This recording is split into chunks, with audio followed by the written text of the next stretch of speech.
তুমি আসছো আমার জান, আমি জানতাম তুমি আসবে। স্যার, এটা আপনি আমার সাথে কি করেছেন? আর যাই করেছেন একদম ঠিক করেননি। আমি কি করেছি? তুমি দেখতে এত সুন্দর, আর তোমার এই সৌন্দর্য ভান্ডার থেকে যদি আমাকে একটু দিয়ে দাও তাহলে তো তোমার কমে যাবে না। এসব আপনি কি বলতেছেন স্যার? আর প্রথমত আপনি আমার থেকে বয়সে অনেক বড়, আর দ্বিতীয়ত আপনি পঙ্গু। আপনার মুখে এসব কথা মানায় না।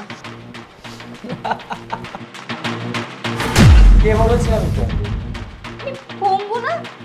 আপনার দুই পাই ঠিক আছে, তার মানে আপনি এতদিন সবাইকে মিথ্যা কথা বলেছেন। ছি! এটা আমার অনেক বছরের অভিনয় ছিল। আর আমার দুইটা পা না, আমার তিনটা পাই ভালো। চাইলে ট্রাই করে দেখতে পারো। আমি এই পঙ্গু হওয়ার অভিনয় কেন করেছি জানো? তোমার মতো সুন্দরী মেয়েদেরকে জালে ফাঁসিয়ে সিম্পেথিটা পাওয়ার জন্য। আর বড় বড় কোম্পানি আমার এই পঙ্গু দেখে বড় বড় ডিলটা আমাকে দিয়ে দেয়। এনিওয়ে, বাদ দাও। আর আমরা যা করতে আসছি তাই করি। কাপড়টা ওয়ান সেকেন্ড, আমি খুলছি। Now you are exposed. আপনার সকল কুকর্ম আর খারাপ কাজের কথা এই ক্যামেরা বন্দী হয়ে গেছে। এখন আপনার সকল খারাপ কাজের কথা সবাই জানবে। আমাদের মতো মেয়েদেরকে আপনি যে জালে ফাঁসান সেই সকল কথাও এই ক্যামেরা বন্দী হয়ে গেছে।